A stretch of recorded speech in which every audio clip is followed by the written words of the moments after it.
quadruple charge. To me, next season we can win the quadruple. People might not laugh. The people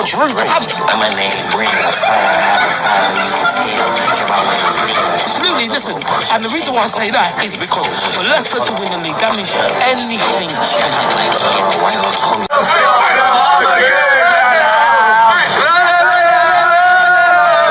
Trophies are Arsenal going to win this season, and which ones? We're going to win 2. We're going to win the FA Cup and the Premier League. Up the Gunners! Dominant in the Premier League, and the FA Cup we always seem to win. The best team in England.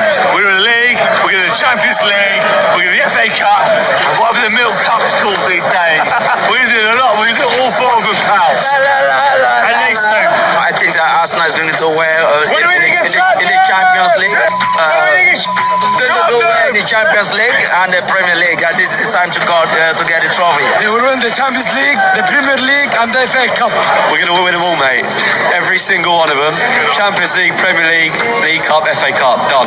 FA Cup, Premier League, and Champions League. And why? Best team in the land. For all you Ladbroke fans and everybody else that support the Arsenal, we're not in the mix anymore. We are sailing across with something special this year. The quadruple is on for Arsenal. Arsenal is currently first in the Premier League, into the semi-finals of the Carabao Cup, third round of the FA Cup that hasn't started yet until January, and first in the Champions League table. Let me know your thoughts in the comments. Can Arsenal win the quadruple? Or how many trophies do you think Arsenal will win? Everybody banters Arsenal for not winning a trophy in 5 years. Well, how about this season? We win them all. The quadruple is on. This season we have to win trophies. But why should we settle for one? Why not get them all? I mean, firstly, top of the Premier League with Man City 2 points behind us. If we can continue a consistent form, surely we'll win the league title this season. League Cup versus Chelsea in the semi-final, and then Man City or Newcastle in the final. Surely that one, we can win that trophy as well. Look, FA Cup, it's only the 3rd round right now. We haven't played anyone. But the FA Cup is Arsenal's trophy. It is ours to defend. And then Champions League, look, we have never won it. Last season, we got to the semi-final. The season before, we got to the quarters. This season, can we push on to the final and in fact maybe win it? Because you know this Arsenal team, defensively, they are solid as a rock. First in the Champions League table. Look, it's not out of the possibility, bro. We still have the chance to win the quadruple by 20. I can see this happening. All 4 trophies being swept up by Arsenal. Tell me you can stop us. Carabao Cup semi-final. Arsenal will be winning the quadruple for this 2025-2026 Premier League season. Now, I told one of my friends that we are very much capable of winning the quadruple, and he wrote me off as one of those delusional Arsenal fans. He's a... But, he's got to save us. Fucking save us from what, man? Chill out what? What do you mean chill out? Are you watching this shit? What do you mean chill out? We just lost. What do you mean chill out? Watch the same game. Yeah, and? Enjoy the atmosphere. Enjoy what atmosphere? What do you mean? Look at this, man. I take back what I said. We've got people here for a day out. No, seriously, man. We've got people here for a day out. Hey? Look at this, man. We've got people here for a day out, man. And we are back. Welcome back, family, to Northside LDN. And we are back with Lex. What you saying, my G? You good? Brother. Chilling, dog. What's good? My fan base are telling me quadruple charge, bro. What you saying? Yeah, my light work, innit? Light work, man. Bro, what you saying, man? What you saying? What you saying? What's how's your day been, man? You said there was a little madness with the whip or something. Brother, it's bare fucker. I know I get home when my monitor's not working. Nah, you're having one of them days, bro. What the blood clot. You're having one of them days, bro. I don't know, man. Someone maybe do some judge on you or something. What's going on? Yo. What, the monitor's not connecting? Bro, it's not. No power going. No power, dog.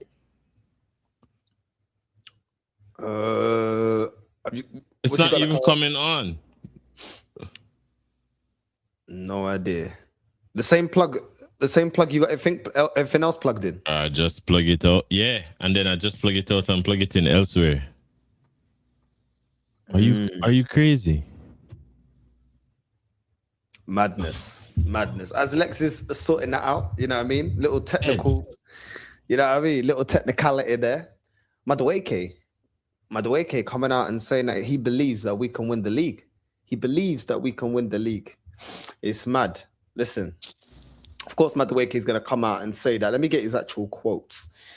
Speaking to Arsenal media, Madueke said, "We believe that this can be our future for sure. Everyone's willing to take extra responsibility on the pitch. And that's really what we want every single day in training and at the stadium. When I signed, I thought that was really good." So Madueke is believing, you know what I'm saying? I don't know if Lex is believing, but quadruple charges on, bro. Quadruple charges on. And Arsenal out here. Before we get into Arsenal, let's touch on Liverpool. Obviously, you guys won your last game. Huh? Because you are a Liverpool fan. You're a Liverpool but it's Arsenal channel, innit? All right, let's stick to Arsenal then. Oh boy. Man's like, yo, let's not put down the mood in it. Let's not put down the mood. Yeah, brother, you just want pile on in it because it's like the whip's fucked up. The monitor is dead, and now we have to talk about Liverpool. Come on, man. All right, cool. We'll chill for a bit. You know what I'm saying? We'll chill for a bit. We'll stay on Arsenal for now. What you saying about Arsenal? Hold on. 1 second. Yeah. I had to turn the headset on, my bad. Yeah? Is it good? All right, yeah, man, we're fully live now, yeah. All right, cool. What are you saying? What are you saying about my club, man? What are you saying about Arsenal, bro? Brother, there isn't much to say in it that I haven't already said, but you know what I mean? Because it's like, yo, there's art. So sometimes I think the issue with people is that they just don't understand life, innit? And how things work and how you win and how you lose and so on and so forth. So it's like when you lack the understanding of certain things, then you won't really realize what like a section of the fan base is saying, or even some of the opposition fans. Because when man them saying like, yo, this is why you won't win. Because of the mentality, because of certain things you see happening in the club, because the players aren't good enough, whether it be the tactics, it could be a million and one things, yeah? But when a section of the fan base or opposition fans are saying, yo, these are the things that we see, we have no reason to lie to you, blood. We have no reason to lie to you. As a matter of fact, it suits us to talk shit about you, innit? So it's like, when we look at it and we say, yo, these men are dead. The reason we're saying these men are dead is because we have experience. We watch the game. And in a lot of instances, we may be blessed in some ways to be able to analyze the game in a specific way. No, sometimes things kind of rub me a little bit the wrong way, in the fact that, because like for instance, guys will make points but they don't explain the points because they just use blanket points. It's like, oh, he's not good enough, or he doesn't do that. But sometimes what we need for probably do for help because we're of the opinion that people understand what we're saying when we say these things. Oh, he's not good enough. We can explain. Yo, he lacks a first touch, lacks a composure in the final third. Yeah, he has starting product but has no end product. This and that, blah blah blah. But then even then, when you go to the lengths and the stress of breaking it down for people, they're just too emotional, blood. They're just too emotional. Like for instance, you Northside, you want your team to win.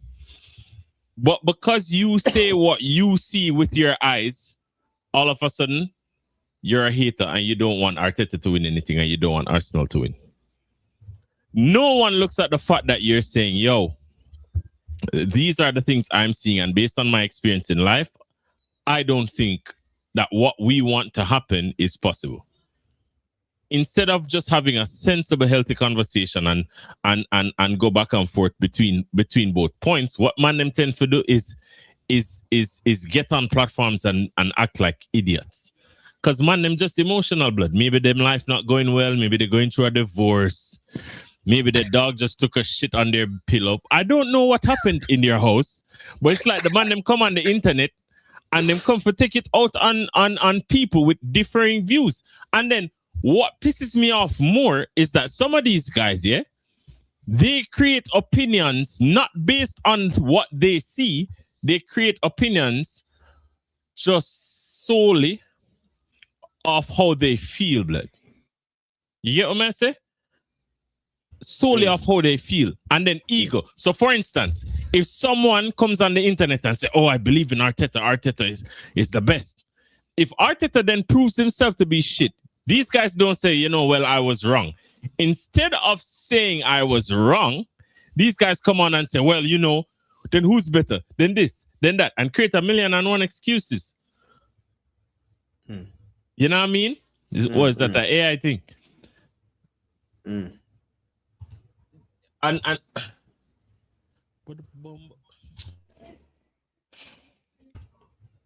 yo, what's going on? One second, Northside. 1 second. It's the one time. All right, while he's sorting that out, I'll be real, yeah. Now I agree. I think a lot of it's based on emotion, which is mad because at the end of the day, how long are you going to keep believing in something that keeps letting you down?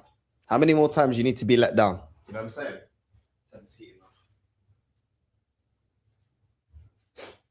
How many more times you need to be let down? It's fine believing in a manager. It's fine if you believe in a team. But there has to come a point where you have to have a level of realism behind how you feel about a team or a manager. You know, at the end of the day, you can put faith into a manager or whatever. But at the end of the day, if you keep seeing certain signs, like if you support a club, no matter where it's Chelsea, Liverpool, whoever the team is, and they keep coming up short, there's things that you notice where you're like, yo, this has been a cause for us not winning the league in previous seasons. When I'm saying don't rely on Havertz and Jesus, it's because we've relied on them in previous seasons and come up short. When I'm saying don't be defending 1-0 is because we've dropped too many points having that kind of approach. When I'm saying don't rely on set pieces is because we've come up short relying on set pieces. When I'm saying don't play Ødegaard week in, week out, it's because I've seen him at the crunch end of the season not turn up. Big games, not turn up. Being inconsistent. This is where the analysis comes from. It comes from a rapport with this manager, with this team. We know where the team is good and where the team's not. And I feel like so many people, especially nowadays, it's this whole thing of if you're a real fan, then you have to back everything. It's like, what? Why do I need to back everything? Do you know what I'm saying? Like, it doesn't make any sense. You know what I mean? It doesn't make any sense. I shouldn't be. I was right not to back Zinchenko because he wasn't good enough. I was right not to back Nketiah because he wasn't good enough. You know what I mean? I was right not to back Reece Nelson because he ain't good enough. Rob Holding, El Nene. Do you know what I mean? And it's crazy. The same fan base that say you have to back everything are the same people that didn't want to back the club in giving Unai Emery time. They wanted certain players gone or sold. So it's like, even within the people that sound like they're so positive, they're very selective when they feel like they can be critical of the club. There's plenty of things that happen at the club that they have gone against instead of just supporting. So that whole narrative doesn't even make sense to me because they don't back everything the club does. They just back this manager without question. But they see it very clearly when it's the rivals. I just think it's selective, man. I just think it's selective. I get it. At the end of the day, like, if you're a fan of your club, you're gonna have you're more emotionally invested. Obviously, you're emotionally invested in your own club, but at the same time, come on, man. These men saw it very clearly that Poch wasn't the guy. They saw it very clearly that Brendan Rodgers wasn't the guy. You know what I mean? There's been multiple managers where they've been like, yo, we can see this guy ain't the guy. Ten Hag, Do you know what I mean? Ole, they seem to, Lampard at Chelsea, they're very, they see things very clearly when it's the rivals, but when it's our own club, all of a sudden, it's nah. He just needs this, he just needs that. You have to back him more. You have to do this, you have to do that. So I just think this fan base is very selective, very, very selective when they want to judge squads. I don't see the excuses for Chelsea. They look at Chelsea and say, money spent. Well, what have you won? Where's the trophies? There's no context. There's no, let's have a reasonable conversation. There's none of this, unexpected circumstances. None of that.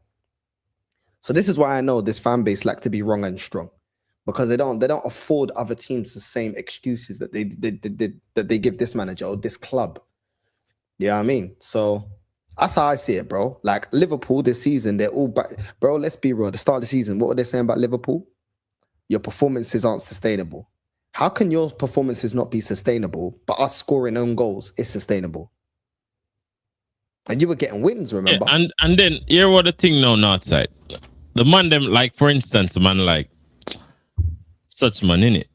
The man come up on the internet and the man them they make videos, and I think it's just to create content, because I guess not everyone has the ability to just create content out of nothing, so they have to find bullshit, yeah. Because man them say, oh, when the last season when we were losing games like these, you said we need luck and this and luck and that, and it's like, Regine, we've seen a repetitive pattern.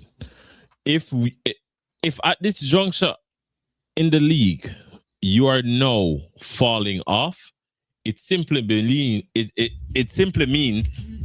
that it's just a repetition of what we've seen before. Because look at this Northside, especially between for the last 3 years, yeah.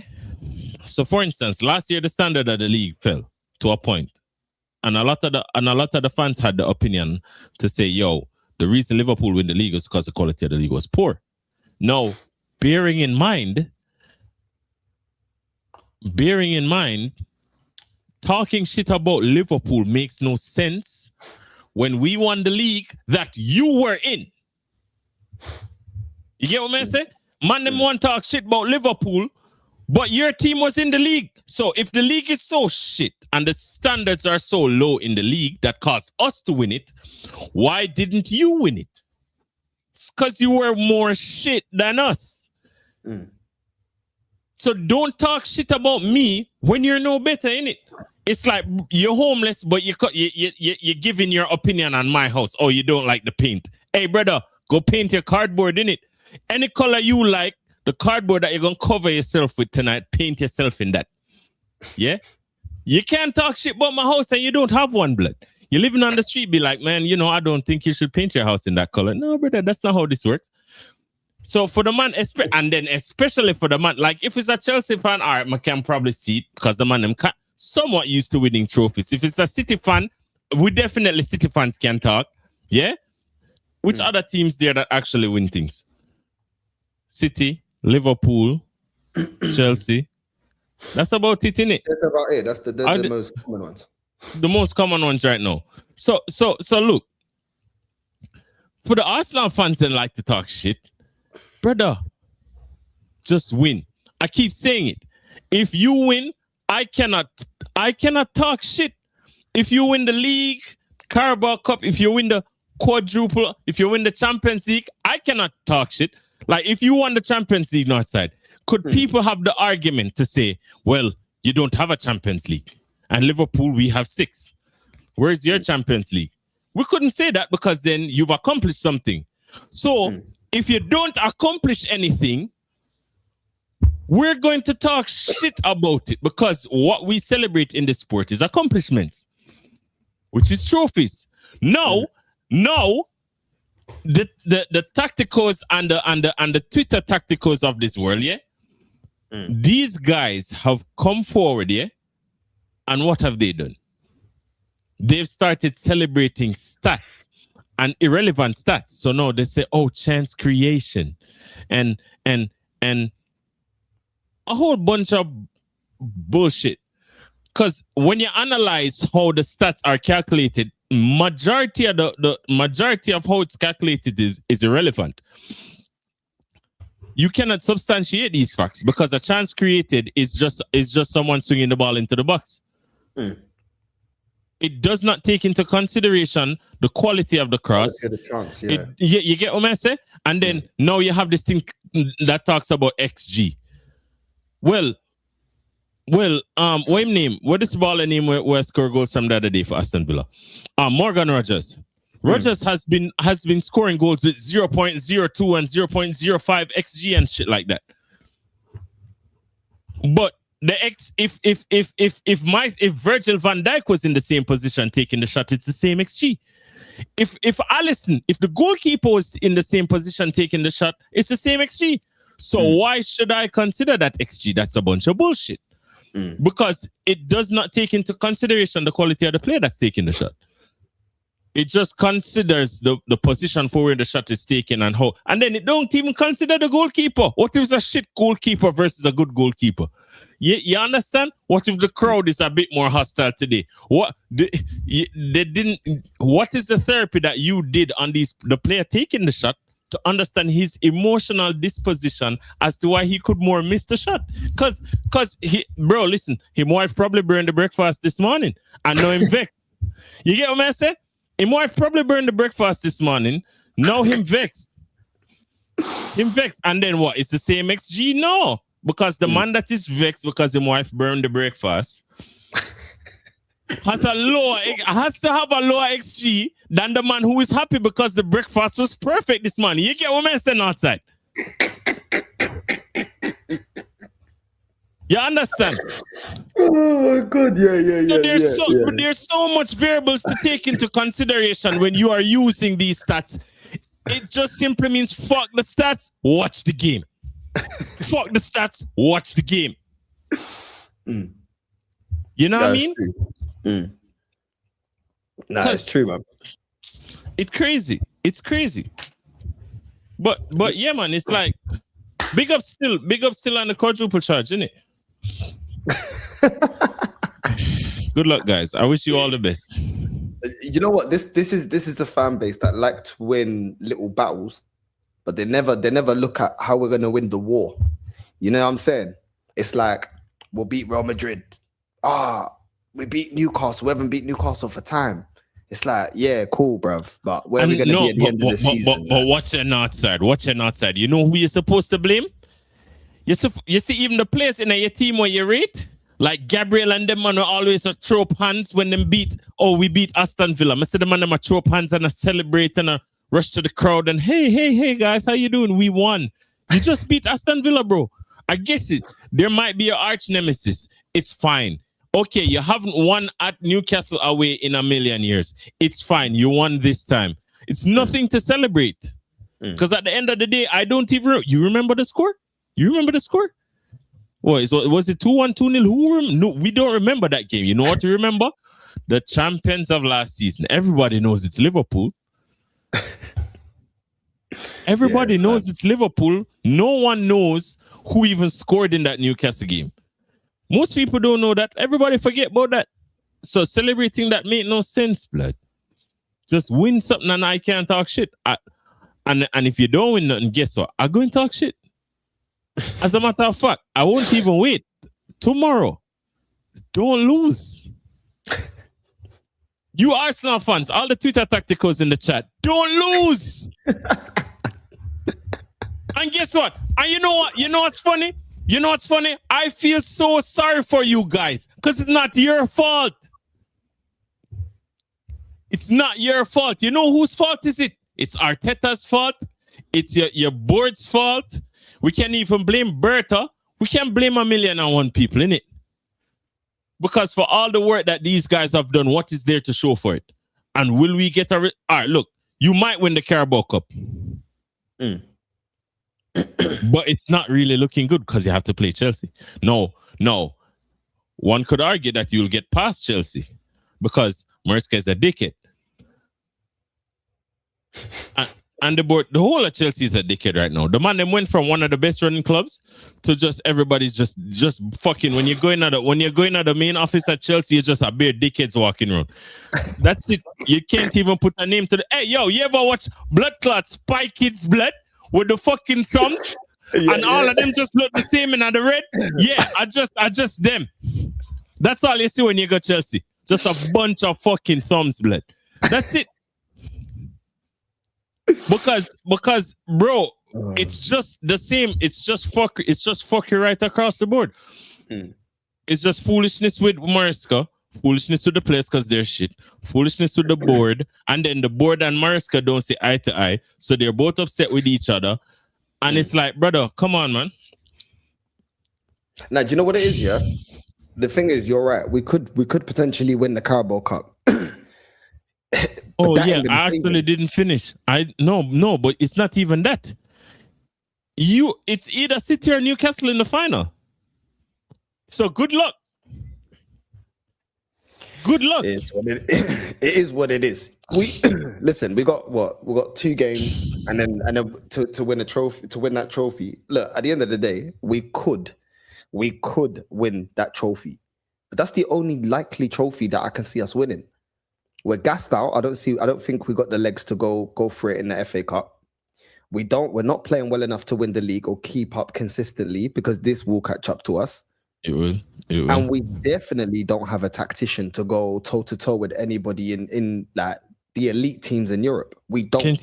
We have the inferior manager against all of them. Yeah. So I don't see us, and that's what we got done against PSG. We tactically got outdone. Hey, listen. If you man did give Unai Emery the same billion, only give Arteta on win couple trophies already, a couple minimum. Even if you want to say, yo, man, them win the Europa League or win some other league, because bro, you man talk about how the team did toxic, yeah. The man them talk about the team was toxic and the team was this and the team was that. And Unai Emery bring that team to a European final. Where the fuck has Arteta built his wonderful rebuilt squad with all these world-class players and all the Sakas and all the Maduekes and the Martinellis? Give me a break, man. Give me a break. Man, them run around with the Gyökeres mask like a... Absolute... Brother, what is this? It's just a marketing plot. Everything is marketing now. Nothing is real. Listen, people out here are blame AI. Most of the man them out here in real life is AI blood.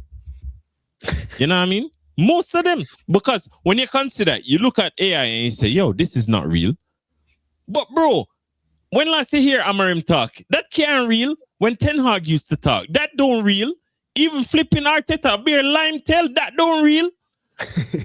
No real. So might as well call them fuckers AI then, innit? Just type them name in a fucking grok and say, give us an illustration of Arteta lying in a press conference and just post it on the fucking internet instead of waste Arteta time. Make Arteta stay home with him wife when him say him do him doing conquer. Dickhead. Man, them supposed to conquer cities, conquer towns. You supposed to conquer teams with your Arsenal blood. Man out here about him a conquer woman. Rubbish. But I understand him probably like 5'5". Them same good looking, but to be honest, it's only man me see me say good looking. So listen, I reserve my comments on that. So, bro, listen. It's just one of them things, isn't it? But you see? Oh, is this an Arsenal channel?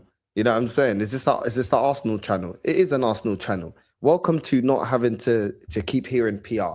Welcome to reality. Welcome to there's nothing that we said that is not factual. Everything is factual. We have nothing to show for this grandiose process. We are not playing well, and we. Hey, brother, are not gonna win like this. Yo, you see this guy right here? Yo, you see if you have a girlfriend, don't search her phone, blood. Yo, hold on, pull back his name. You don't even have a fucking face, dickhead. Don't search your girl. If by some fucking miracle you have a girlfriend, brother, don't search her phone. Man, tell you that. Listen, and look. If you search her phone and you find what I know you're going to find, yeah? If you search your phone and you find what I know you're going to find, just know you have to listen to me for the rest of your life, because if I can predict what's in your girlfriend's phone, blood, just know I can predict if what's his name, Arteta, is a dickhead or not. It's just as simple as this. It's not very difficult.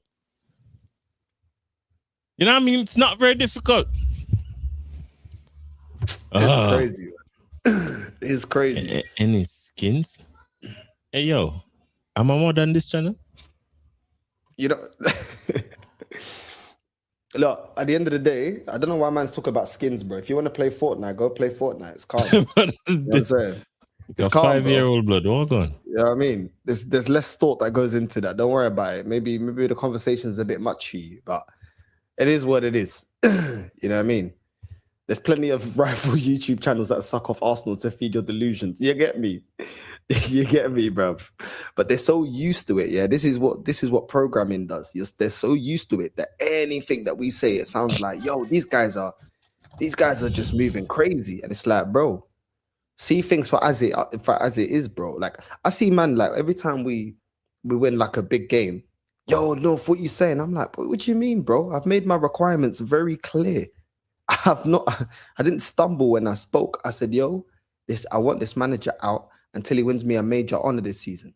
Until then, man can't chat nothing to me. Can't tell me nothing. Nothing's been proven, bro. Do you remember, what was it? Hawks, and he's not the only one that was saying, yo, October champions is in the bag. He goes, yeah, that's done. And I go, oh, okay. He goes, yeah, Champions League in the bag. I'm like, how many years are you, man, going to keep falling into this? Like, yeah, but I'm the type of person that I support the club. Rare. I'm like, blood, how are you not gonna? There's times in life, yeah, there's certain things you can't support. If you walk into the bedroom, your girl's getting donkey fucked by next guy, would you go, do you know what? I support you lot. Do you know what I'm saying? Let me go downstairs, get you lot a refreshment. You, boss man, you want a Maggie, yeah? So you can go longer with my girl. Do you want a Maggie, bro? Yeah, I'm saying I got an ice cold Maggie for you. And let me know if you guys want, if I order some Uber Eats. What are you talking about, bro? There's situations in life you're not going to support, are you? It's not all about support. I don't know, man. Do you know what it is, Lex, yeah? I think some of these guys ain't got enough going on in their life, bro. They ain't got enough going on in their life. The delusion that they put into this club, I feel like some of these men actually need something else in their life, bro. Because this ain't healthy, bro. This ain't healthy, bro. First of all, you know, let me not say that. No, yo, listen, bro. The man them need. Let me tell you. There's a couple things that I think. So look, sometimes it's just a case where they have certain beliefs as to how you should be a supporter, yeah? And I guess they just do it blindly based on hope. But as men, bro, like, listen.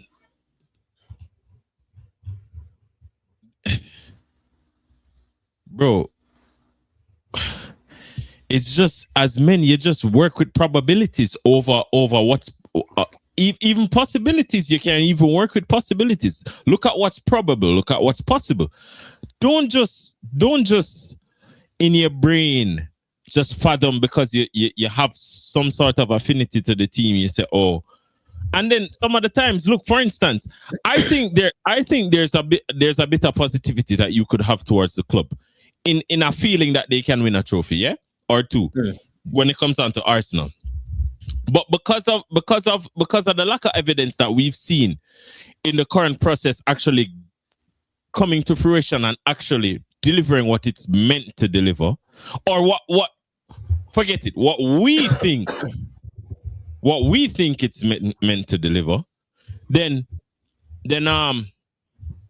we look at it and we say, well, the probabilities are low because we continuously see a specific pattern. So when it's not an injury crisis, it's poor decision making at crunch end of the season. It's it's capitulating when it matters the most. Because a lot of the times, you know, like, and what's puzzled me between this year and the past 2 years is that you should have, most of these fans should have learned from the first year. And the reason they should have learned from the first year is because that's when you were more dominant. That's when teams were getting 5s and 6s. You haven't done that since to the level that you did it then.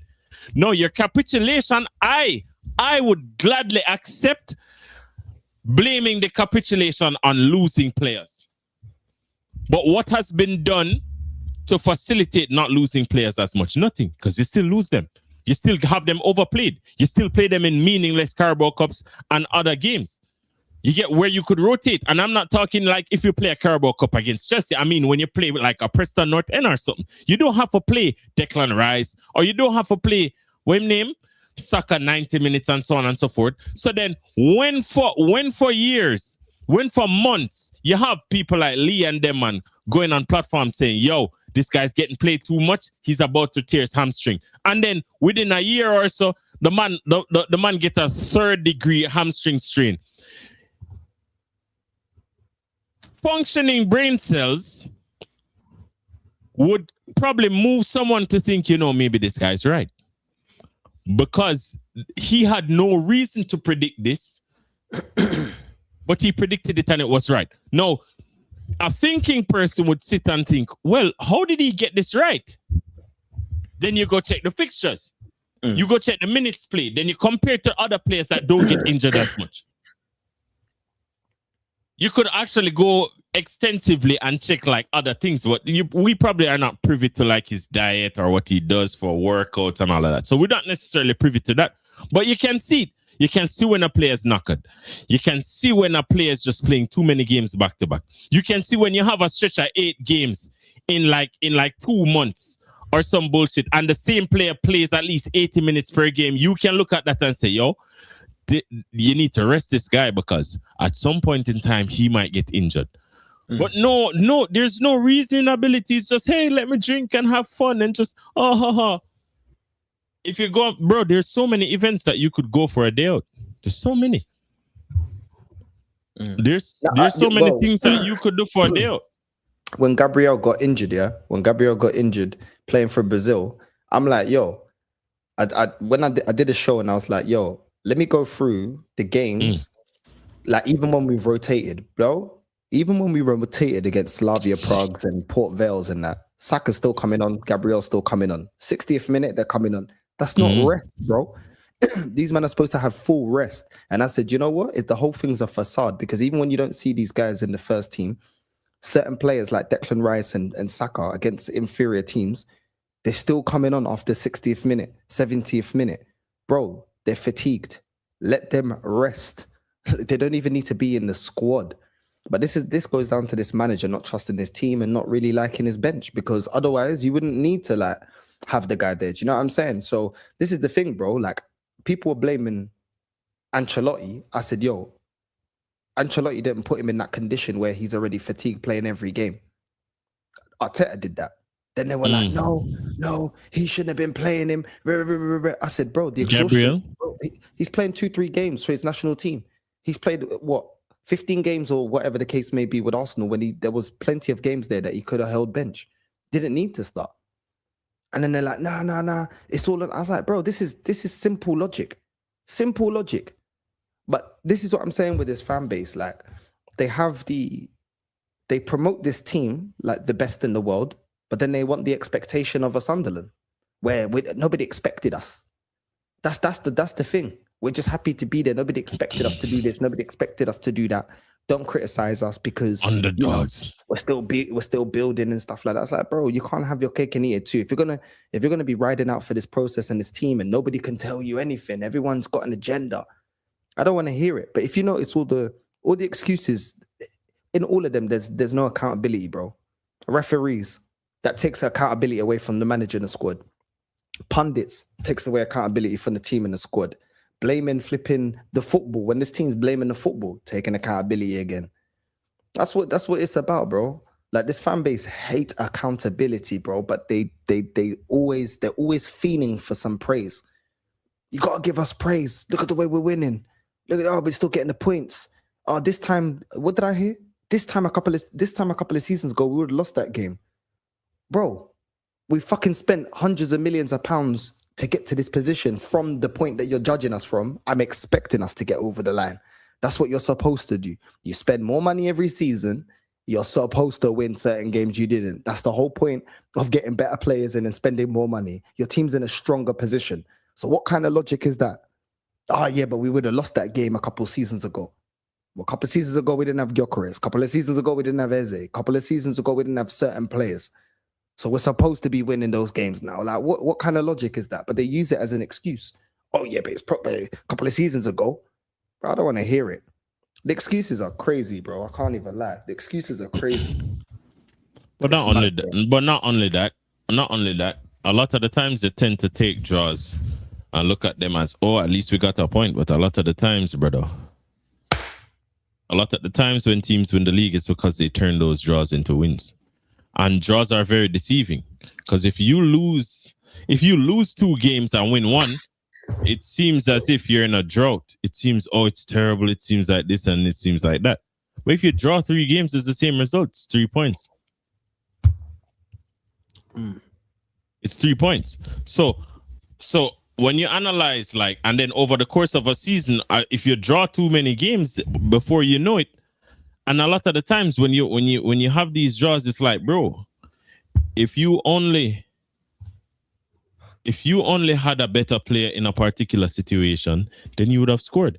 If your manager had set up the team tactically where it was creating chances the way they were before, then you would have scored and you would have won the game and you would have won the league by extension. Because a lot of the times it's like, I used to do this with Klopp. A lot of the times when we lost the league by a point or 2, I could easily go back to a few decisions that he made where, we could have won a specific game, but he brought on the wrong player or some bullshit. But then where it kind of becomes somewhat disingenuous, it's because, brother, at least you give him leeway. Why? Because he's amassing a points tally of 98, 97 points. You get what I'm saying? He's doing things that is very difficult in an increasingly competitive league, yeah? At this juncture, with the way the league is right now, it is fit for Arsenal to win it. Because at this point in time, the points tally for the team that will win the league will not be much. So it's inhuman territory. You don't have to break 90 points to win the league at this point. You know what I mean? So with the all the teams are actually being a shit. Like look how we turned out. You know what I mean? Look how we turned out. We spent 116 mil on a cam. And man, them rejoicing that he just scored his first goal after like 50 games. Come on, man. Give me a break. Against Wolves. Give me a break, man. The only thing that was nice about that was Ekitike. Why? Because he's been consistent. Every game he does something. And he does it with quality and finesse. You get what I'm saying? But guess what? We still play the same slow, dead, lethargic football. When we're in possession, we don't rotate off the ball in the gaps and in the spaces to receive passes. The system just isn't good. It's not necessarily the formation, but just how the system is employed. And it's kind of weird because a lot of the times it's like it's somewhat difficult to make adjustments. So I'm pretty sure, brother, like a different manager with a different philosophy will get something out of this team, innit? But it's whatever, blood. Like these man, it's at a point where I'm just getting so frustrated with football, innit? Because before, even if you had like rough times, you could watch another team. Like now, all I have is like Barca to turn on and watch to actually see some good football. Because most of the time it's just utter rubbish, bro. If you're not watching Yamal or Pedri and them man play football, it's like what? Like Wirtz, I actually like how Wirtz is playing right now, even though he's not really getting the GA. His performances have improved to the point where he's getting man of the matches and so on and so forth. So I guess eventually that will translate into goals and things.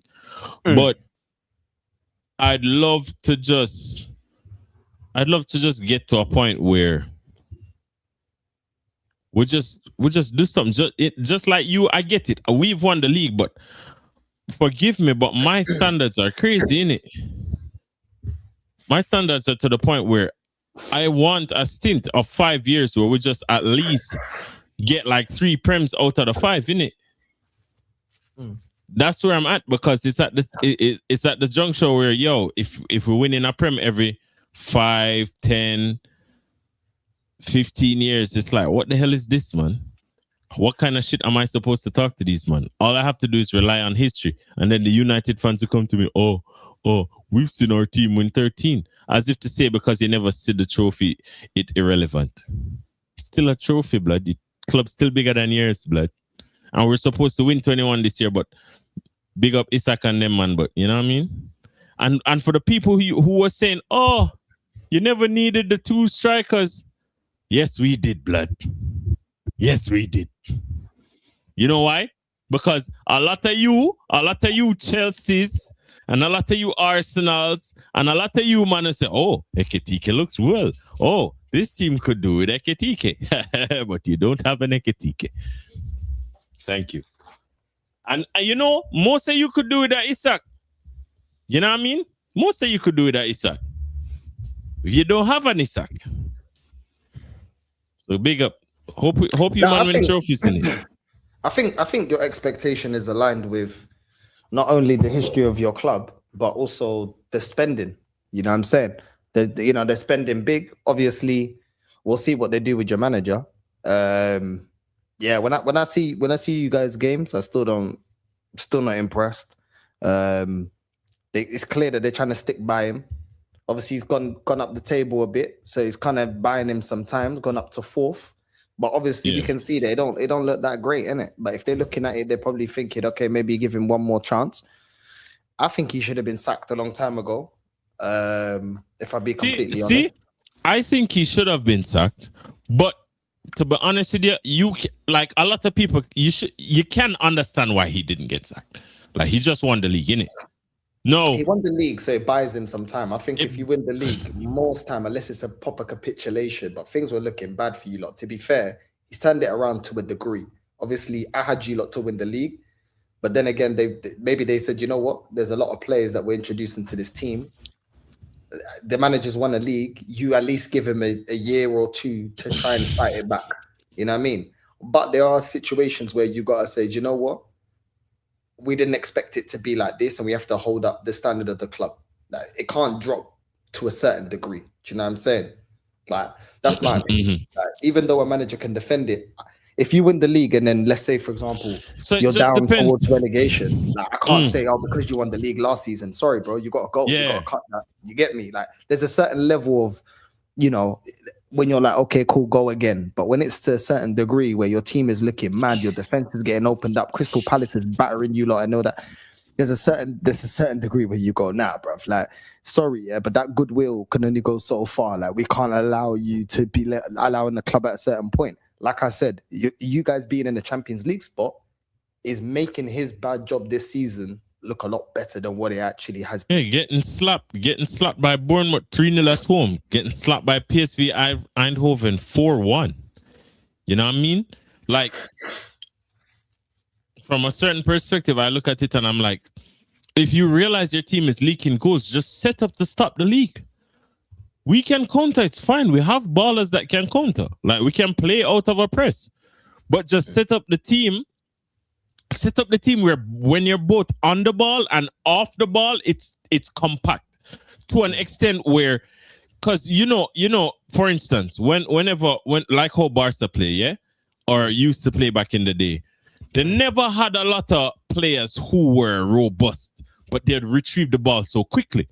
It's because they were so closely tight-knit when they were on the ball in the little small spaces playing the tiki-taka football that when they lost the ball, they were already in position to retrieve it because the whole setup of the team is already tight. You get me? So there weren't gaps for the player who won the ball to get out because they just it was easy for them to travel and condense the space. It made it easy for them to not use as much energy because of the positions they consistently occupied on the pitch. And almost from a defensive perspective and an offensive perspective, the shape wasn't much different. You get me? Because because when they played the tiki-taka, it was in a triangle, but when they closed down players, it was also in a triangle. because you were marking passing lanes and then having one player pressure him while two mark passing lanes, and then he gets pressured and lose the ball on his own, or he tries to make a pass to the two guys coming in, or the guy pressuring him wins it.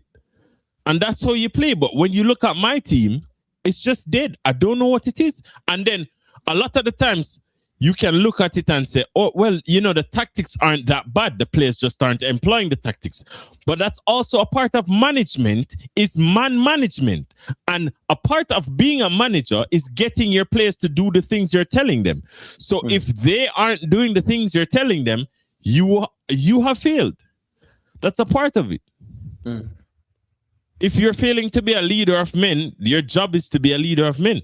It's like some of the losses that we got this season. It's crazy, and it's so insane, Northside, because I've been saying for weeks, yo, play Frimpong. I know he has been injured a couple times, but there was a stint where he wasn't injured and he wouldn't get played, and I was like, play Frimpong so he can assist Mo Salah on that side, playing the little 1-2s and get around. Instead, we were isolating Mo Salah and playing the ball directly to him. And then when you play the ball to him, he has no help. No one overlapping. The only one overlapping was Kirkes, and Gakpo wasn't using him. So why is he overlapping? Play Frimpong and have him overlap. You're there playing Szoboszlai and Bradley. Bradley's underlapping. What is this? What is this, bro? You don't want Bradley underlapping. Northside, if you have a right back and a right winger, who you want cutting inside? The fucking right back?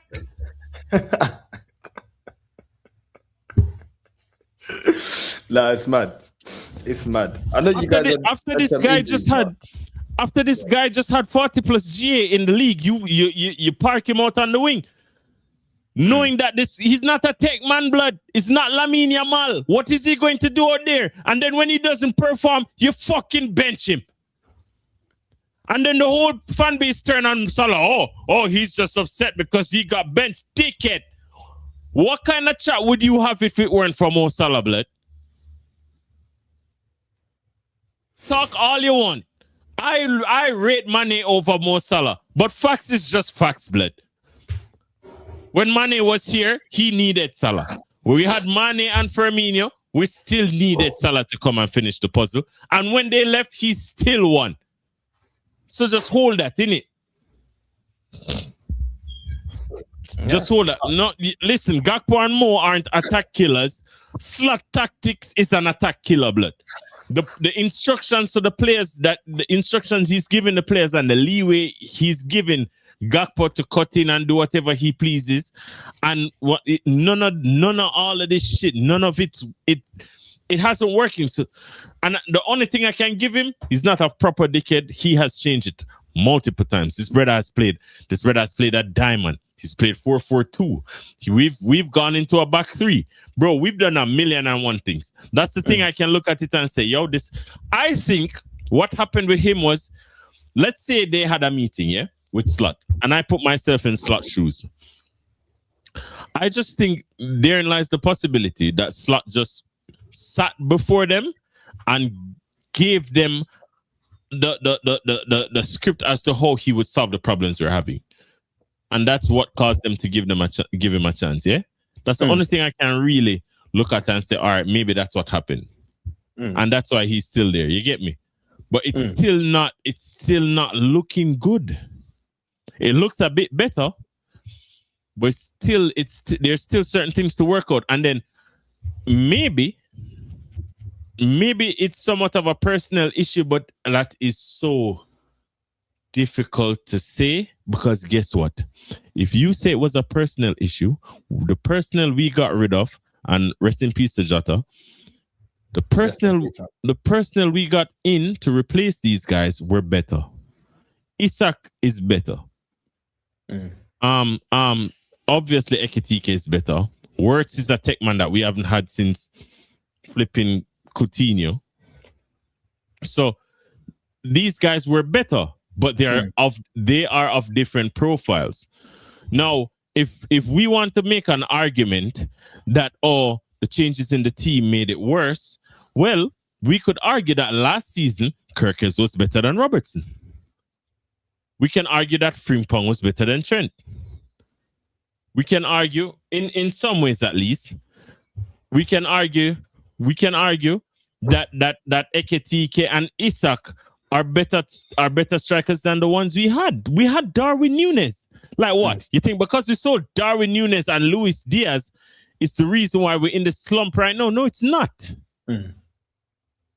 There has been tactical changes and they haven't worked. They have not worked. No, I think you've had too many multiple stinkers for it to just be personnel. It's not personnel. It's definitely the tactics, bro. And not only that, it's not a Salah stinker. So when man want for bench Salah and still have Gakpo on the pitch, yeah, it wasn't a Salah stinker. It was a team stinker. Whenever we lost games, it wasn't because Salah didn't score. Sometimes he would score, we'd still lose. Because the structure of the team was poor and our defense failed us. Yeah, Thiago is not a tech man. This man on crack. Thiago is a tech man. Yeah, I forget about Thiago, but yeah, Coutinho, Cam, yeah. Just relax, innit? But yeah, I hear it, man. I hear it. Some of your performances against Man United, your performances against Forest, PSV, and that. Yeah, no, I hear it. I don't think he can say it's because of personnel. Like I can hear it. Him saying, "Yo, there was too many. Maybe he wanted to change up the starting lineup as a lot of players to gel at once." I can hear that to a degree, but at the same time, the instructions of what he was telling certain players to do, I didn't like the way he was using Wirtz, even though he was new to the league. And really and truly, bro, like he had Ekitike. Ekitike at the start of the season was probably up there with your most informed player.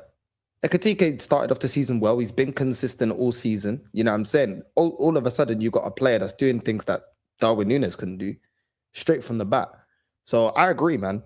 Like Wirtz, obviously, the quality is night and day from Ekitike. It's night and day, and from recently,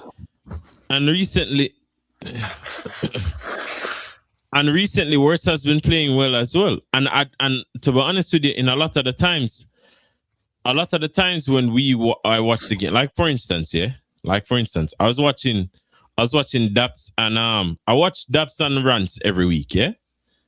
But the thing that pisses me off about that is because he talks shit about Wirtz and compares him to Cherki and says, "Oh, Cherki's doing so well and Wirtz is shit."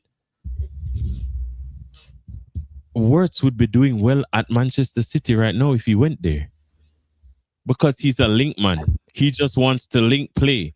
He moves into the spaces to receive the pass, and he expects someone to be in similar spaces away from him to receive passes as well. But 99% of the time when Wirtz has a bad game, it's because he's receiving the ball and there's no one there to receive it. He has to play it back to the defender because the system is fuckery, because everyone is running away from the ball. And it's crazy, blood. It's like, how can no one see this? So I'm saying it's like, instead of drawing comparisons, blood, if Wirtz was at City, man would be chefing right now, because of the way the man them play football. Like he's a quality player. I've seen a lot of things, but a lot of the times it's like, you know what I mean? I get it. Obviously, Cherki is more, in my opinion, more naturally gifted. But they're still both very good players, isn't it? It's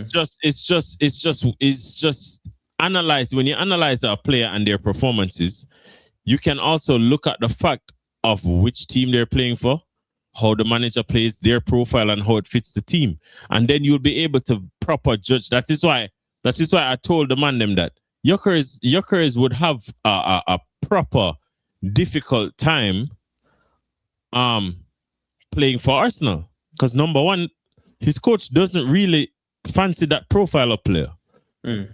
So my initial conclusion when Newman signed Gyökeres was Arteta was either going to play him in a system that doesn't suit him until it's time to get rid of him, then and show him up in a sense, and then he'll have an excuse to bench him, or just bench him from the jump. But then Havertz got injured. But guess what, guys? I tell you this right now. As soon as that boy Havertz is back, Yockers can count his lucky stars if him see game again, innit? Nah, facts. Nah, facts, man. Facts. I don't see him getting back into the team, bro. Do you know It's what I mean? difficult. Like, it's true though, but when you don't utilize a player's strengths, then this is what you get. I think this season as well, you guys' high line has been all over the place. The way you guys were playing football at the start of the season was all over the place. Direct football was just killing you. The way Crystal Palace were just opening you guys up was embarrassing. Like, that midfield wasn't doing anything to support the defense. Your flipping centre backs were getting put into problem positions. If it wasn't Van Dijk, it was Kanate at times not playing well. At times I didn't understand Slabberslide playing right back. You know what I mean? Like, that was all over the place. I don't know, you guys were just all over the place. Like, there were certain games where Slabberslide was okay, like more than obviously in the midfield, but I don't know, man. There was just too many issues, bro. Man, trying to bring on Chiesa, try to save the day and stuff. You guys had so many issues. I remember I got to a point, I was like, yo, I even had to analyze this. Everything's just looking dead, bro. Like, and your manager constantly, like, I don't know what he was doing. It's like he wanted the team to press, but he didn't want them to press. And then he wanted to play a high line, but then he wanted certain players to try and get back the ball. Bro, it just looked all over the place. I can't lie with you lot. Like, it just got to a point where it was beyond a joke. I don't think he can sit there and say it's personnel. Yeah, defensively corrupt, offensively corrupt, man, just corrupt all over, innit? Yeah, nah, it was mad. It was mad. But I hear you though. If they're like, yo, do you know what? You've got a couple of answers. Obviously, you figured it out last season. We'll let you try and figure it out. Obviously, at the moment, you guys are sitting fourth in it. The club will probably say, okay, cool, we can take that if you can maintain getting Champions League. Maybe they said, yo, you get Champions League, that's fine. But next season, you have to push on to win now. Like, you know what I mean? But the players have a year under the manager, but I don't know, man. I just think you tried to bed in too many players and your manager tried to over-tinker instead of just seeing the profiles and saying, okay, well, let's build a system that caters to all the players and maximizes the players that are at hand. I don't know. I don't know what Slot's trying to do, bruv. I mean, I think he tinkered with the system quite a lot. I think it's not, he's changed formations, he's tried this and that. I think it's his interpretation as to the movement off the ball and how we should play when we are in position. That's the problem. So don't necessarily think it's a formation thing. It's more of, okay, when we're in this formation, what do we do when Wirtz gets the ball? What's the move? You get me? Who's showing for the ball to receive it? And when that player receives the pass, where are his teammates in proximity to receive passes as well? Because once there's availability, you can now blame the player for misplacing a pass because this guy's open, that guy's open, that guy's open. But when a player receives the pass and the only available players to pass the ball to are the defenders, then we have a problem because there's always gaps on the pitch. There's always gaps for you to pass the ball in on the pitch. And even if a team is playing defensively well or set up defensively well, then there's still always ways to play around that. We have players that can beat other players on a whim. You get what I say? We have Ekitike that he just gets the ball and just a quick turn of pace. For a tall guy, just a quick turn of even Wirtz. I can give you at least 10 times Wirtz has just skipped past players easily this year. It's about where are the teammates when they're doing these things?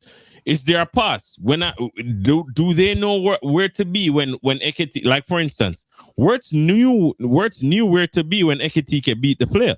He knew the run to make against Wolves. No, you won't necessarily get a run like that against a better team, but at least he understands the game and Ekitike understood how to actually open up the space and play the pass. No one else on our team does that, bar them two. No one else. Probably Salah, but that's more of just a quality of pass and it's not as consistent, but it's consistent enough, I think. You get me? But it's just, bro, it's just one of them things where it's just, I don't know. Because then because for me, I don't care. for a long time, for a good while this season, I've looked at it and I've said, yo, I don't necessarily think that Slot can get back what he's lost. But at the same time, initially when we started the bad run of form, I had faith in this guy. I was the first one to say, yo, I've seen him continuously make changes to fix situations. Problem is, man was making changes and situations weren't getting fixed. Situations were situationing, blood. Nothing was changing in it. So, because, bro, we sustained some defeats. I was watching my team thinking it was United or United under Ten Hag or Amorim Minute. Horrendous. And we spent way more than them, man, just in the summer at least. And we have way better quality of players, midfield, and so on. It's boy. No, I hear it, man. I hear it. I just hope two things. I hope that if they don't get rid of him, he figures it out. But if they do get rid of him, just get the right guy. I beg. You man know what you want. You man know the type of football we want to play. Just add one or two more players, get a little flipping tiki-taka tactical, and let's just play some crazy football, innit? Big man thing. Nah, it is what it is, man. It is what it is. Would you take Glasner? I would take Glasner if we got Wharton. And the reason I said that is because I think I'd take Wharton regardless. Glasner or no Glasner, yeah? Mm-hmm. Because you see those first time passes, the decision making, understanding where to place the ball before you receive the ball, understanding your teammates and the runs they're going to make before they make them, and being able to pick passes. Perfect for me, innit? Perfect for me. So I'd love to have Wharton in my team regardless, but I'd also have to have Glasner because, and you know what's funny about this Glasner situation? Because I think even if we have Glasner without Wharton, Glasner would provide us with tactical adjustments that just might work in the Premier League. You know what I'm saying? Like I think he'd be tactically flexible enough to actually change the whole structure, not just the formation, not just the personnel, but if the structure of the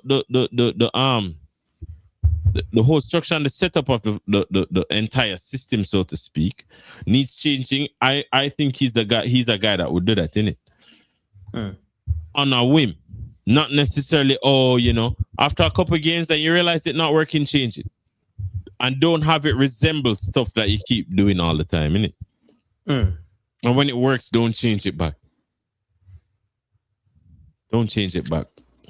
No, I hear it, man. I hear it. I think Glasner will do bits with your club. Obviously, depending what manager available.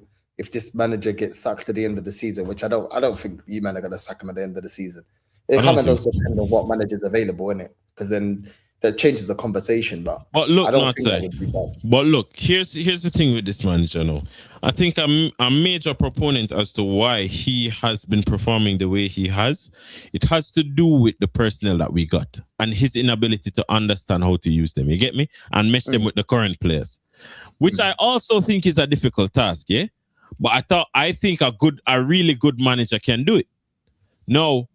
I think if we go out and we get certain players and add them to the system or add them to the team, like for instance, if instead of having McAllister beside Gravenberch, we had like a brute force brother, like a Beleba or even a Chouameni or just someone of that profile, like a Kone at Roma, a flipping, like someone who's brute force that has the legs that can control a midfield from a physicality perspective, like a Caicedo or this or that, then fine.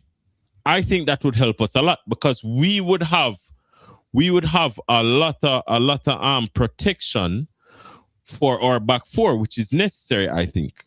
Because I think a big part of Van Dijk and my guy, what's his name? Van Dijk and Konate having these bozo moments. It's because they're a lot of the times when they have these moments, it's them facing players, and it's not like they can have a delay. Like for instance, Van Dijk has this thing where he'll track a player until he gets cover, or until it's time to tackle. But a lot of the times he doesn't have to tackle, especially when we had Fabinho and them, man. When you had Fabinho and them, man, it was on wax. Once Van Dijk got into the jockey stance, Fabinho was already there. You know what I mean? So I think if we got a player like that with this current system, it would help. I also think if we got a good left winger, let's say for instance we just went and took Marmoush from City, which I wish that's possible. I don't know. I don't think it is possible. I don't think they'd probably want to sell him now that they're getting thing there, because they're probably going to sell another winger or another two wingers. But if for whatever reason, man, they don't like Marmoush, we can get an Egyptian king on the left this time, innit? And we just play Marmoush and bench Gakpo, blood. And just sub him on, fam. Like, stop starting this brother, bro. That Gakpo guy is so wasteful, man. So wasteful. Yeah, and it's so deliberate too, because he just recycles the same move every possession, bro. He's frustrating. He actually gets himself in very good positions, but it's the execution. At times, it's just like, bro, what are you doing? A bit like, not as bad. I wouldn't put him as bad as Madueke, but it's the same bullshit we got with Madueke, bro. Like, gets himself in good positions, but hella inconsistent with the execution. Exactly. You know what I mean, it's but he was not always like this. That's the thing. You know what I mean? The last 2 years of Gakpo wasn't like this. Yeah, it wasn't like this. But it has to do with the whole structure of the team, because when you change the structure of the team, it affects where the left wing and the right winger are positioned. And that's why I think Salah and he and Salah have struggled, because their struggles come mainly from the positions they've been occupying this season. It's like touchline winger type thing, bro. Like, there's some creative wingers that can do touchline and make crosses, and them man are cutting ballers, bro. They need a cutting and an overlap. Well, let's not say overlap for Gakpo, because we know how that goes. But you know what I mean? But then I think Gakpo cutting in every time, yeah, and getting played the next game, I don't blame Gakpo. Because if Gakpo received the instruction to use Kirkes more often, he would. It's the coach that's allowing him to do these things. Because if a player repeats the same thing every single game and gets played the next game and the next game and the next game, he will not change, because the manager isn't telling him to change. And then if the manager tells him to change and he doesn't change, bench him. It's not rocket science. Bench him. And then we would understand, okay, Gakpo isn't listening to the manager. That's why he's benched. Yeah. But he's allowed to do the same bullshit every game until he's injured. That's the only reason he isn't playing now. And we look better with Wirtz on the left. But watch him come straight back into the team. No break, man. Nah, I hear it, man. I hear it.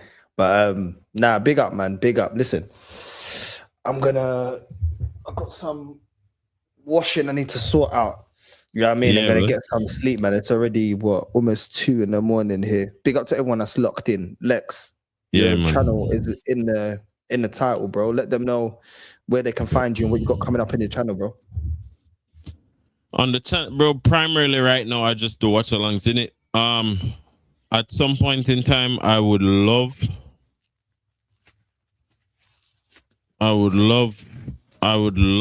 to like do more, but brother, I've been working, blood. You know what I mean? Priorities, man. Flipping 11, 12, 13 hour days, innit? Like, and you got kids as well, innit? You got a kid now, I think. Yeah, blood. Like 3. Yeah. See, you got a youth and you're working. Do you know what I mean? It's not easy. You got a relationship. Yeah, it's a lot, man. Bare things, bruv. It's a lot. Maybe not lives, bro. Maybe just 15-minute clips. Maybe that'll be easier for you. Like, 15, 30 minutes. I mean, yeah, you know what I mean? But sometimes it's like, Yeah, I just have to get used to it. I just have to get in a rhythm and get used to doing it more often because that way it would be like me creating a habit, so then it's not as difficult, innit? So that's really the meds right now. Yeah, even if you just do like a day, like maybe just a 15-minute, but whatever, or like just pre-record it on your phone or something on your lunch break or something, just 15 minutes out of your lunch break or something. Do you know what I mean? And then you just, like you said, you incorporate in your own thing, because when you're working like 12, 13 hours, bro, that's crazy, bro. You ain't gonna, you can't be sitting there doing hours and hours of streaming, bro. Like you'll be finished. You know what I mean? On top of everything else you got to do in life. So sometimes, man, just do that, man. Just do what you can, innit? At the end of the day, that's not your day. At the end of the day, it's not the way that you earn your bread, innit? So priorities, innit? This is life, innit? Yeah, and that's the thing. Even if I were to transition into this, it's like, brother, it that in itself just takes a lot of work to get to a particular stage where you can do that. So then it's like, bro, will it? Like, first of all, I think it would have to be like a substantial amount of YouTubing to supplement my income, blood. You know what I mean? So it's like, big up to the chat, yo. I said the man them said them subbed, didn't it? Big up to the chat. Big up Darren. Big up everybody, innit? Big up for the subs, innit? Nah, big up, man. Keep subbing, man. Keep subbing. The link is in the title. You already know. Me and Lex are going to be doing this every Sunday. We might move it around depending on Lex's schedule, things like that, but we'll try and do that.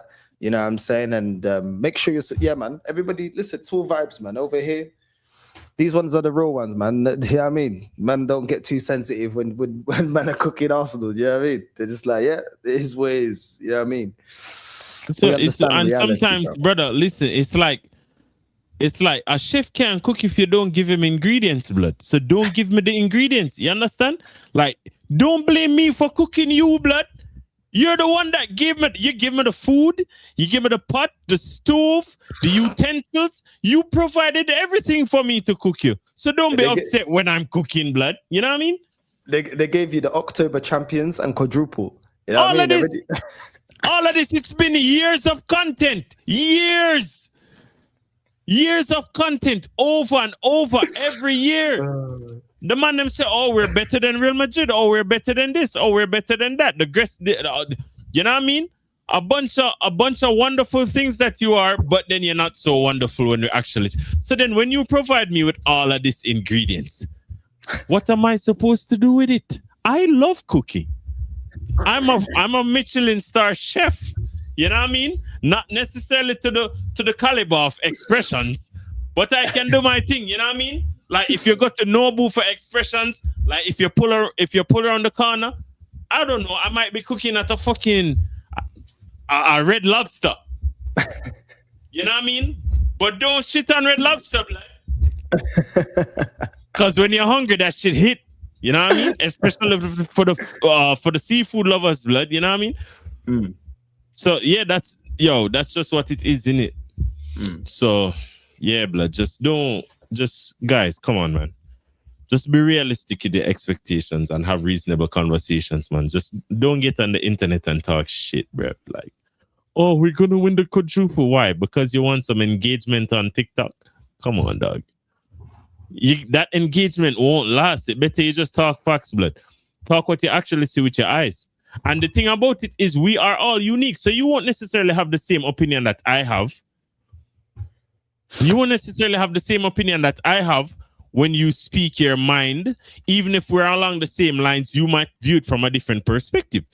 You might think, oh, it's the center backs that's the problem, where I think it's just the system that's the problem. But then we can talk about it and figure it out. But don't come to me and tell me you're going to win the quadruple. We're baseless bullshit. It's baseless. No, big man thing. It's baseless bullshit. You're just chatting shit for no reason because you want to.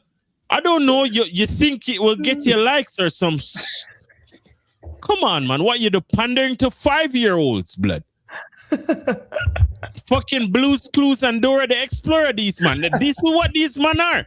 Blues Clues and Dora the Explorer, blood. What quadruple, dickheads? Like, when we, bro, good God, man. It's like dickheads. The man them know we're close to winning the league, or we're gonna win the league. But when they actually think they're gonna win the league, what they do? They step it up a notch. Bro, you can genuinely, especially with the squad you have this season, you can genuinely just build an argument as to why you think you can win the league. And I will build an argument to tell you, well, irrespective of the squad that you have, your manager is the reason that you won't win the league. And then we just have a discussion based on that, but quadruple charge. But man, do you know what a quadruple charge looks like? You know how close we came to winning the quadruple? We went to the final day of every single competition. All 4 of them, we went to the final day, blood. I know what a quadruple charge looks like. And it looks nothing like what I'm seeing Arsenal do. You know what I see? You know what I see with Arsenal right now? The same shit you dickheads done last year and the year before and the year before that. And as a matter of fact, I think it's even worse this year because I said this, Northside. I said this. Arteta consistently falls below the standard no matter how low the standard drops. We won the league with 84 points. And man, them talking shit. Oh, Liverpool, it's the lowest tally. It's the worst league. You were also in the league with us. So if we won the worst league of all time, guess who's shitter than us? You. If we won the league and it's the worst league of all time, then why are you second? You're even more shit. My bad, Northside. Unprecedented circumstances. I forgot. I'm sorry, guys. I forgot. I'm sorry, guys. I didn't mean to get that worked up. Unprecedented circumstances. My bad, guys. Hey, I can't lie, man. You couldn't see the injuries. They're gonna start saying your hate is an illness. You know what I mean? Why are you so obsessed with us? That's what they're gonna. Why are you so obsessed with us? I don't even care. I really don't care. It's just funny. And I thrive. Listen, I'm not obsessed with you, man. I just thrive in seeing pain, especially from people who chat shit. Like, if you're going to chat shit, yeah, if I believe you are worth chatting the shit, like if it's a City fan was here chatting shit, all right, I can't say nothing. Yeah. But why you, man, chatting shit? Yeah. Second best manager in the league. Are you, man, dumb? Second best manager in what league? Where's his Premier League medal? I don't like Slot, but Arteta's not better than Slot. No way. Because Slot won the league. You know what Slot won the league with Northside? The right winger that Saka is better than. The striker that Havertz is better than. The left mid that Martinelli is better than. The defense, the Gabriels and the Salibas are of this world that are better than Konate and Van Dijk. And he failed to win the league with all of those world-class players.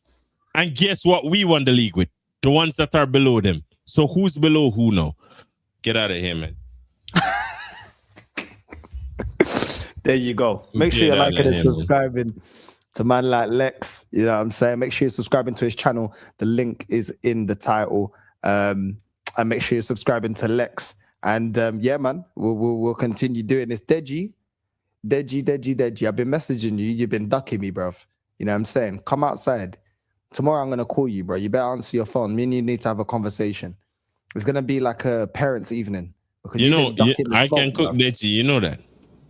Deji can't cook me. Available when he jumps on, when you're available, yeah. We'll just, you know what I mean? It'd be like he's a Tottenham fan. I don't know what compelled you to make that decision, but it tells me something about you, blood. You know what I mean? Your decision making is off. You need help. You need some assistance. You need a guidance counselor. You need Yo, listen. What them yo, you did go college, don't? Yo, the person when when you go college and them assign you to someone when you just go there to help you like pick your classes and shit. Yeah, that you need one of that. like for instance, bro, even if I lose 5-0, Deji can't touch shit to me. You're a Tottenham fan. A fraud. He said your manager's a fraud. Your whole institution is a fraud, and by extension, you are a fraud for supporting that shit. Oh, my club, fuck your club. Your club is shit. You couldn't win nothing with Hurricane. This fucker was scoring 30 at goals per season. And what did you win? Fuck all. Oh my god. Fuck all. What did you win? And you support this. You wear a Tottenham shirt. Bro, it's okay to leave her. Leave the toxic relationship if it's no good for you, blood. Leave. Join the band. Come over to Liverpool. Northside has space on the bandwagon. Fucking Chelsea need help right now. They need as much support as they can. But Tottenham Hotspur, give me a break, boy. Give me a break. Yeah, chase the clout. Because at the end of the day, chasing clout is better than supporting Tottenham. Like anything is better than supporting Tottenham. Oh shit, this guy's a Tottenham fan. Hey, too bad for you, innit? Make better decisions in life, blood. Fucking hell. These fuckers looked and said, I'm good. Hey, listen. At what point in Tottenham's existence did you wake up and choose, let me support Tottenham? I need to know. Because look. Deji's from the area, innit? So when I asked him, he's like, yo, he's from the area and that. I'm like, yeah, but it's calm, blood. Like, Lee's from England. He's always supporting Spain in the Euros, bro. You get me? He's supporting Spain in the World Cup. I'm from Jamaica, yeah, and where I'm from, fuck them people and fuck that place, yeah. I don't give a shit. Ain't supporting none of that. Ain't supporting that shit, blood. Because you support them, you go there. So, for instance, I was rich, yeah. You go back home and you say, "Yo, sister, money here, take care of yourself." And that tutus man them shoot you. Why? No fucking reason, blood. Get out. Come on, dog. Tottenham Hotspur, give me a break, man. So shit. And then the man them have the audacity for talk shit about Thomas Frank. Like, brother, what are you talking about Thomas Frank? What the man supposed to do? Brother, you have a fucking like a 13th place team at best. Oh, in fact, I've been telling man about that squad. That's a meaty squad. Like, he was talking about Man United. I said, yo, at least Man United have got some players there. Do you know what I'm saying? They actually got some players there. They got some ballers there, Man United. The whole squad. Yeah, I mean, nice. Like, yo. Like, you know what? You employ Richarlison. With Johnson, innit? I said, bro, that Johnson, yeah, that guy's a light-skinned Sterling, bro. Light-skinned Sterling, bro. Man City, bro. That guy needs volume, bro. Volume player, bro. That guy's rubbish, bro. Bro, that's not a Johnson. That's a 3-incher, blood. You know, fucking Johnson. Come on, man. Did you talk about my club? No. Listen, Lex, if you're available when I do the Nutmeg Rush show, if you're available, then I'll send you the link in it. If you're available, just shout me. Just man. Yeah, I'll message you. I won't even tell him as well. I won't even tell him that you're jumping or just, you know what I mean? Let him get loud and then you just come in it.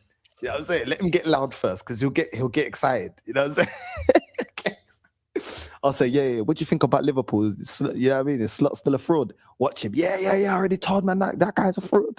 Yeah, brother. Listen. Yo, you see, you see Deji's opinion. If you bring it to the cash register, you won't get back any change, blood. You can't even buy. You can't even buy a fucking sweetie. You can't even buy a fucking lollipop with Deji's opinion, blood. You're a Tottenham fan, you don't have an opinion. What is your opinion? What, hello? Can't even buy a cigarette. Not a pack of cigarette, a single one. Oh my days. It's valueless, blood. It's mad. But we will be there. Lex, appreciate your time, my G. Yeah, man, big up. Subscribing to Lex, man. Yeah, I mean, make sure you're subscribing to Lex. Link is in the title. And nobody snitched to Dej, bro. You know what I'm saying? Let him run his mouth and then and then Lex can cook him and just sit back and Straight laugh. Man. ambush blood. Like you ever watch them soldier show where the soldier them just a drive and all of a sudden a mine just blow up them truck, yeah, man. Same way. Them never expect it. Just dead in the show. You probably log off. Man. You probably never get him back again. You know that. You have to replace him. I'm gonna tell you who you have to replace him with. Eagle. And we'll run back the same program again. We run back the same ambush. We just lead Eagle. So we lead Deji through the fucking forest, and then we just lead. Careful with the English language, blood. The predator thing in it. Anyways, fucking hell, like some Diddy type shit. What go on? Anyways, blood. Just run him through the same forest, blood. I'm just like up in the tree, I ambush the two of them. So I go ambush Deji, and then we ambush. But I really want for ambush Ikalina. The one I got special. I'm not gonna just kill him same time. Mega kidnap him and put him in our house. And then we just, you know what I mean? Yeah, man. There we go, man. There we go. Big up to everyone that's locked in. Big up everyone in the building. Let's see if we can. I don't know if anyone else is live. I don't know. I know it's 1 in the UK. It's 2 here in Spain. Let me see if anyone's live, actually. Help the man them out. See if anyone's live. Anyone live? That flipping rate shit crazy, you know that. Oh, yeah, obviously you know that. But that shit crazy, though. Nah, like when you read. Huh? Flawless ain't live. No, I see Staffy here, innit? Is Staffy live? Yeah, I see that on my thing. Staffy live, Team Copish live. I can't. That's the only thing I see. Bro, Staffy ain't got redirects on. What's he doing? Madman. What's he doing, bruv? Absolute madman. How this man got to 7K without redirects? He's almost at 8K. That's crazy. Yeah, I don't know. All right, cool. We're gonna redirect to Jester then. We'll redirect to Jester. Big up to everyone that's locked in. Redirect to Jester. Northside raid on the way in, and I'm out. Love. We're out.